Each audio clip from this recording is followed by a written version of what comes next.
Yang terkait artis, terus terang itu pertanyaan yang pertama tadi terkait artis juga gitu ya.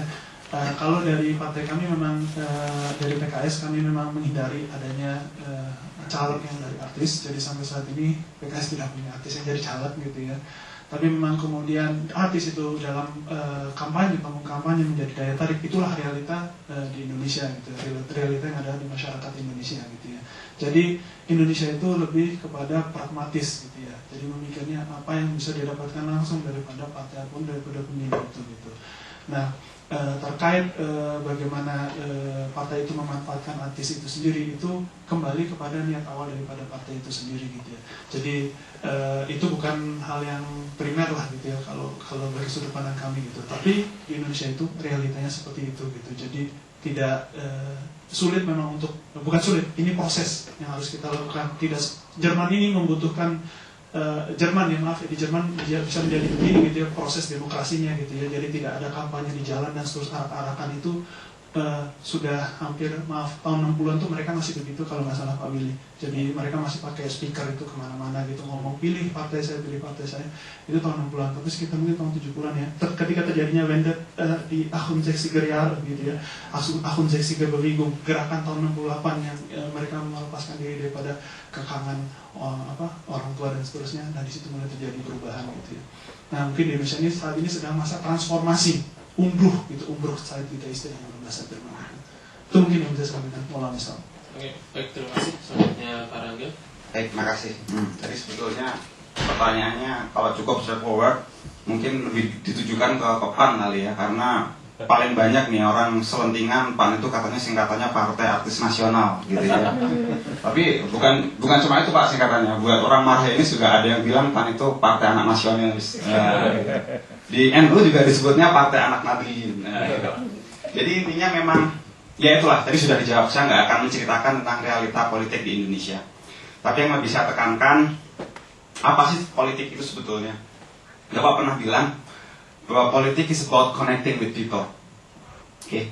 Jadi yang penting adalah bagaimana kita bisa mencarikan tokoh yang paling dipercaya, paling mudah untuk berkomunikasi. Ya. Bahwa tugas yang namanya anggota legislatif itu adalah menyalurkan aspirasi. Tidak akan mungkin ada penyaluran aspirasi kalau seandainya komunikasinya belum baik. Gitu.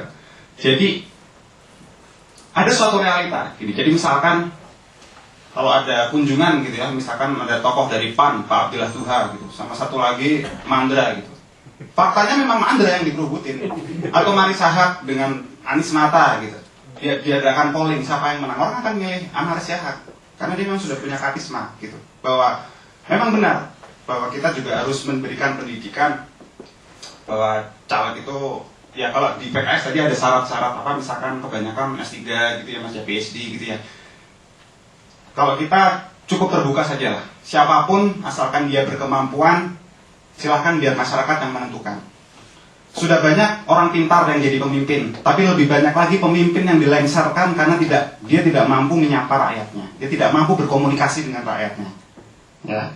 Dan yang kedua, jangan salahkan juga dengan artis. Di luar negeri itu biasa, Ronald Reagan dia artis juga jadi presiden. Terus kemudian Arnold Schwarzenegger, dia juga dari Austria, dia seorang artis, dia jadi gubernur di California. Sarah Palin juga kemarin dia punya background artis. Jadi sudahlah, nggak usah dikotak-kotakan antara yang artis, antara yang lulusan SD atau PhD atau apapun. Silahkan, terbuka saja. Asalkan dia dipercaya, asalkan dia berkemampuan, silahkan dibuka. Terus mengenai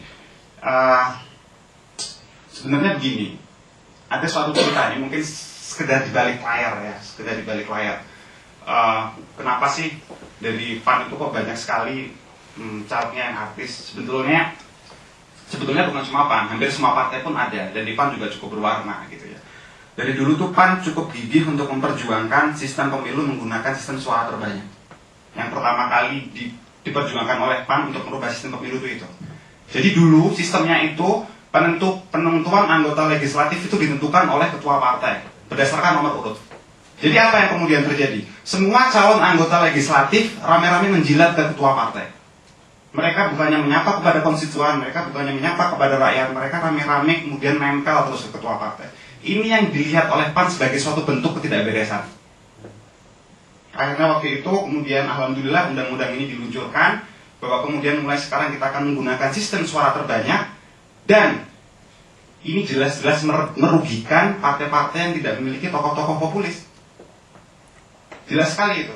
Saya bisa tahu lah partai-partai mana aja yang selalu menyerang, menfitnah PAN dengan partai artis dan sebagainya. Itu saya tahu lah. Itu mereka ingin mengajak kembali ke pola-pola lama. Pola-pola yang sangat terpusat, sangat sentralistik, di mana semua keputusan harus berada dari ketua partai. Itu yang pertama. Kemudian mengenai tadi ya, goyangnya roti ya, tadi sudah dijawab bahwa itu memang realita masyarakat kita. Ya tentunya kalau saya di sini dengan Mas Rizal, ya saya nggak akan mungkin goyang-goyangnya roti seperti itu kan dengan masyarakatnya. Karena tadi Mas Mustafa juga udah bilang bahwa kalau kita cuma visi misi, ya ternyata masyarakat juga apa namanya pada pergi gitu kan. Ya maksud saya ingin tahu gimana gitu langkah-langkah selanjutnya dari, maksudnya kan itu nggak boleh dibiarin seterusnya gitu. Oh iya, gitu. ya jelas. Harus ada pembelajaran. Iya. Saya setuju. Makanya kemarin fraksi Amanat Nasional bersama dengan fraksi Keadilan Sejahtera termasuk dua fraksi yang cukup gigih ya Mas ya, memperjuangkan rencana undang-undang anti pornografi dan sudah disetujui. Alhamdulillah ya itulah salah satu bentuk-bentuk pembelajaran yang mungkin bisa kita mulai dari bawah. Tapi sekali lagi ya kita masih dalam proses, masih dalam tahap yang sangat awal sekali.